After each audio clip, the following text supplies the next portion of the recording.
साखर का साखळ? साखळी. जरा नवीन गोलंदाज येतोय विघ्नेश साखळतोडे. बघूया विघ्नेश नावाप्रमाणे विघ्न आणतोय का समोरच्या फलंदाजी करणाऱ्या संघावर. खरं तर पहिल्या षटकामध्ये अमित तांडेल यांनी काय जबरदस्त गोलंदाजी केली, तशाच प्रकारची गोलंदाजी मला वाटते विघ्नेश करतायत.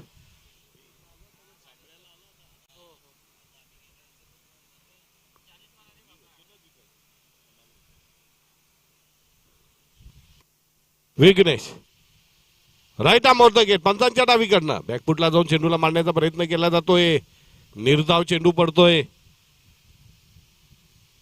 गोलंदाजी इतकी उच्च दर्जाची हाय क्लास गोलंदाजी त्याच्यामुळे फलंदाजांना मात्र जखडून ठेवलेला आहे. धावांचा पाऊस पडायच्या ऐवजी धावांचा दुष्काळ पडलेला आहे. त्याला कारण आहे जबरदस्त गोलंदाजी, पल्लेदार गोलंदाजी, खोलवर टप्प्याची गोलंदाजी, right arm off the wicket. यावेळेला मात्र जोरकस मारण्याचा प्रयत्न, चेंडू मारायचा होता फाईन लेगच्या दिशेने, परंतु चेंडू मात्र गेलाय तो आणि धावबाद होण्याची नामी संधी. चांगला अचूक चेंडूपैकी केली होती, परंतु यष्टीरक्षकाच्या हातानं चेंडू फिसलतोय. 2 धावा पळून काढल्या जात आहेत. 2 धावांनी धावसंख्या जाऊन बदली ती 7 वर.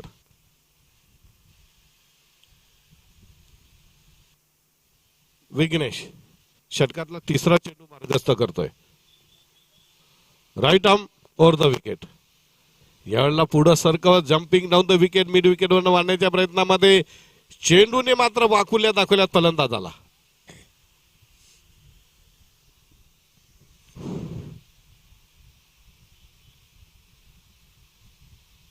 आमच्या बाजूला बाल समर्थक बसलेले धामोत्याचे काय नाव? Sameer More. Right arm over the wicket. Vighnesh Sakhaltode. सुरेख चेंडू, झेल बाद होतोय का काय? फाईन लेगला, डीप फाईन लेगला एक साखळी ठेवली होती आणि बरोबर त्या सापळ्यामध्ये अटकतोय तो फलंदाज. कोण बाद झाला? कल्पेश. 1 बाद 7. नवीन फलंदाज येतोय Nitin.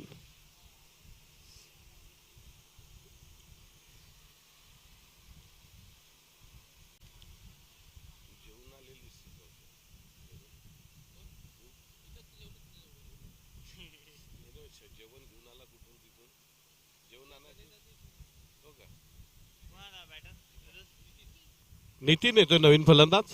Vighnesh right arm off the gate. पुढील चेंडू. यावेळेला मात्र चेंडूला इम्प्रोव्हायझिंग केलंय, उडवलंय, झेल होतो की काय बघूया. आणि फलंदाज बाद होतोय. बॅक टू बॅक दुसरा गडी बाद करतोय. विघ्नेश मात्र विघ्न निर्माण करतोय. जीवी स्पोर्ट धामोते संघासमोर अडचणी वाढतायत. मुसीबतों का पहाड टूट रहा है. संकटांची मालिका, लगातार 2 मोठे फलंदाज बाद करतोय. विघ्नेश विघ्न निर्माण करतोय.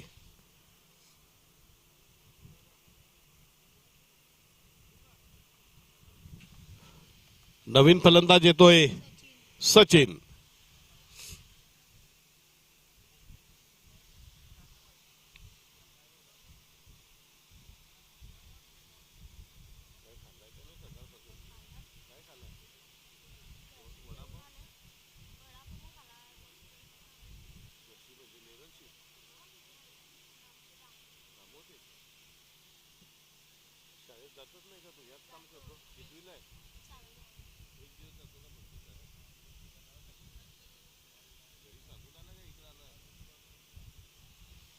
पुढचा चेंडू. यावेळेला मात्र चेंडू पुन्हा एकदा निर्धाव पडतो आणि षटक संपल्याची उद्घोषणा पंचांकडनं. 2 षटकाच्या समाप्तीनंतर जीवी स्पोर्ट दामोदर संघाची धावसंख्या जाऊन बदली ती 2 बाद 7. धावसंख्येला पूर्णपणे लगाम, फलंदाजाला पूर्णपणे डॉमिनेट केले, निष्प्रभ केले जाते, बंदिस्त केले जाते. त्यांना जराही संधी दिली जात नाहीये. टिचून गोलंदाजी. तिसरं षटक टाकण्यासाठी गोलंदाज कोण येतोय? नेस्टर धंबा. नेस्टर धंबा. ओमान संघाकडून खेळले ते हेच का? ओमान संघातला इंटरनॅशनल खेळाडू आहे लेदर क्रिकेटचा. इंटरनॅशनल संघाचा खेळाडू आहे बघा. वर्ल्ड कप पण खेळलेला आहे आणि असे खेळाडू या स्पर्धेमध्ये खेळतायत. नेस्टर डंबा.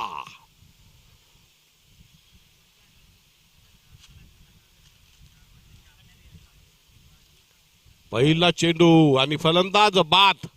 पहिल्या चेंडू नेस्टरने आपला हिसका दाखवला आणि तिसरा गडी बाद होतोय. 3-7. कोण बाद झाला? नितीन का परेश बाद होतोय.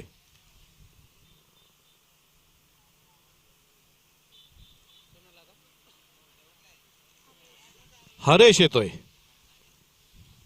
3-7. काय गोलंदाजी आपल्याला पाहायला मिळेल नेस्टर डांबा यांची.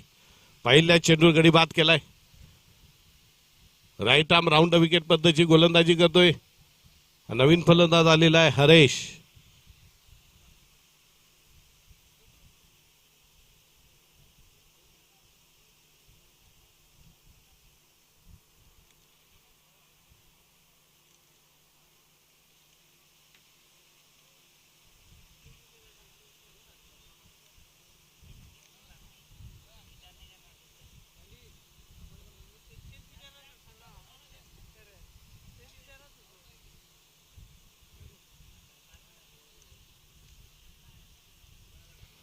Right arm round. यावेळेला लहराती हुई, बलखाती हुई, अंगडाई लेती हुई हरेश येतोय फलंदाजीला. गोलंदाजीला साठी आहे नेस्टर. पाता पाता दुसरा चेंडू निर्धाव. Right arm round. सुरेख लहराती हुई, बलखाती हुई गेंद. कहां से गेंद आ रही, कहां से जा रही, बिल्कुल अता पता नहीं है. देखते रह गए, ढूंढते रह गए. ढूंढो रे साजना ढूंढो.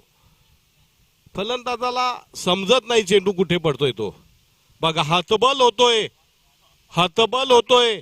फलंदाजाचं पदलालित्य पाहून त्या प्रकारे गोलंदाजी करतोय नेस्टर. आतापर्यंत 4 चेंडू निर्धाव.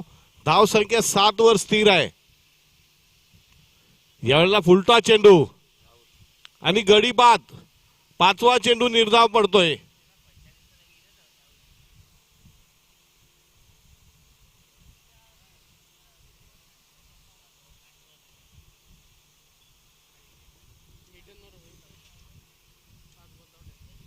पाच चेंडू निर्धाव पडलेत. यावरून आपल्याला अंदाज येईल की नेस्टर डांबा काय जबरदस्त गोलंदाजी.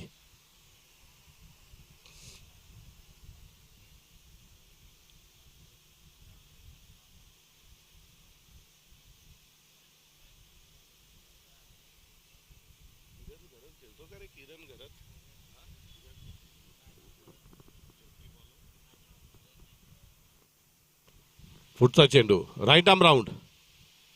ढूंढो ढूंढो रे साजना ढूंढो. फलंदाज बाद.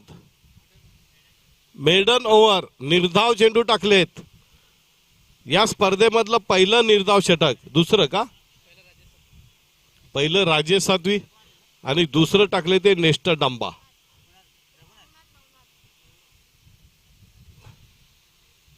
फक्त 8 डावा करायचे आहेत.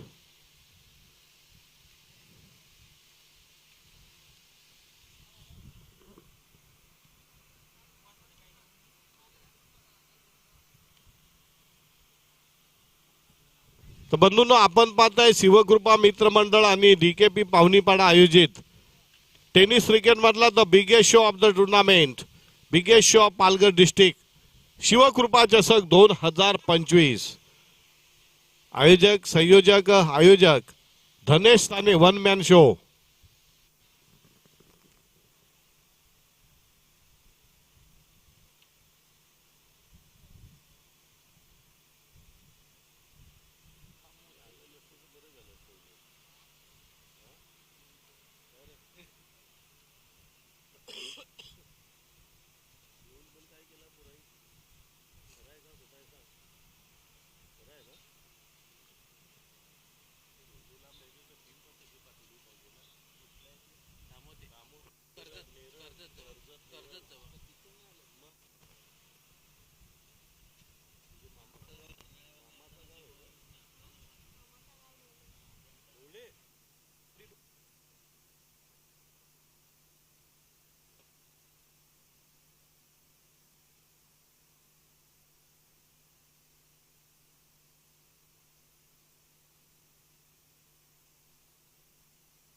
एकाच्या तर बॅटीला बॉल लागायला पाहिजे का नाही अक्षय? एक जाऊ दे, पण बॅटीला बॉल नाही लागले त्यांचे. मग तू जेवून घेऊ त्या गारो नाही तर जिंको. हा जेवायची सोय जेवण करू ना, बारीक पोर आहे. जाऊ दे, जेवू दे बिचाराला.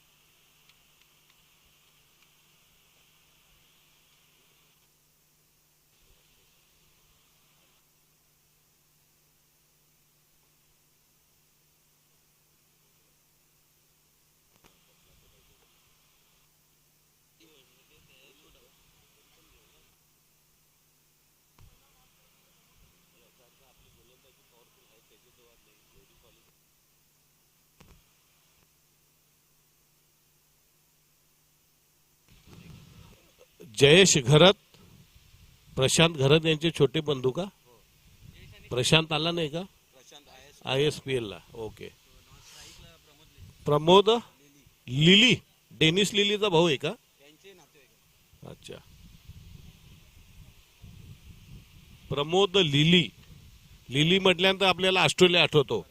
आणि त्यावेळेचा डेनिस लिली हा जबरदस्त वेगवान गोलंदाज होता.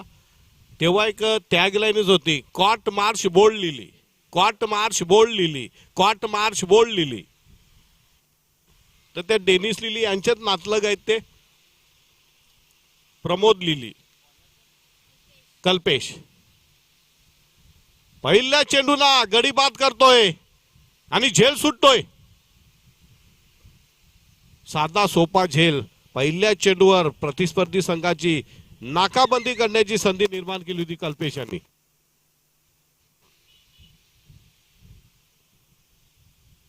खेळण्यासाठी आता पुन्हा स्ट्राईकला येतोय तो जयेश.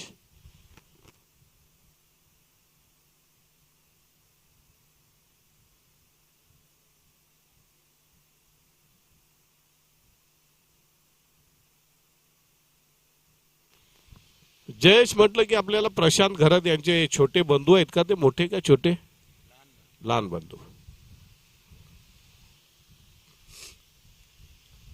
बघूया, कल्पेश यांनी पहिल्या चेंडूवर आपली गोलंदाजाची चुणूक दाखवली, परंतु दुर्दैवाने झेल सुटलाय. Right arm over the wicket.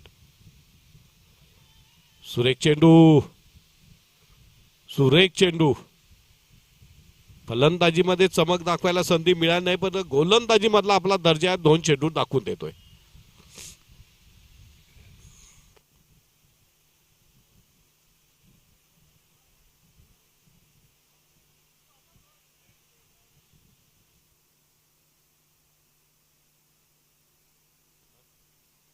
पुढचा चेंडू, सुरेख चेंडू. अप्रतिम गोलंदाजी पाहायला मिळते आपल्याला कल्पेश यांच्याकडनं. हाय क्लास गोलंदाजी पाहायला मिळते. फलंदाजीला फारसं काही चमक दाखवता आली नाही, मात्र गोलंदाजी मात्र कल्पेश यांनी मात्र कल्पनेच्या पलीकडची गोलंदाजी. राईट आर्म षटकातला पुढचा चेंडू पडतोय. यावेळेला पुन्हा एकदा चेंडूला मिड विकेटवरनं झिरकावून देण्याचा चेंडू पुन्हा निर्धाव पडतोय. 4 चेंडू निर्धाव टाकलेले आहेत. जयेश काहीतरी कॉम्प्लिमेंट देतोय प्रमोद लिली यांना.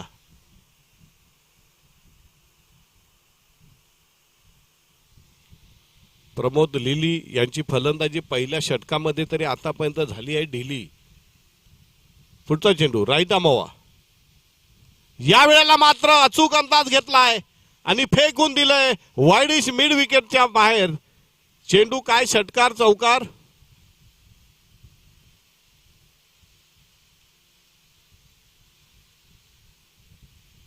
षटकार. खेळ खल्लास, बाजार उठतोय.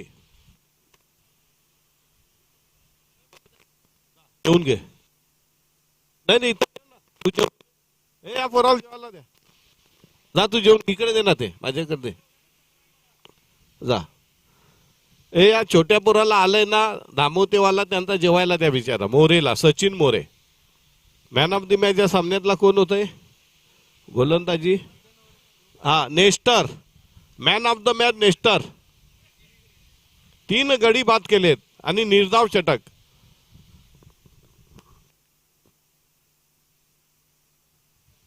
यानंतरचा होणारा सामना कुठला अक्षय?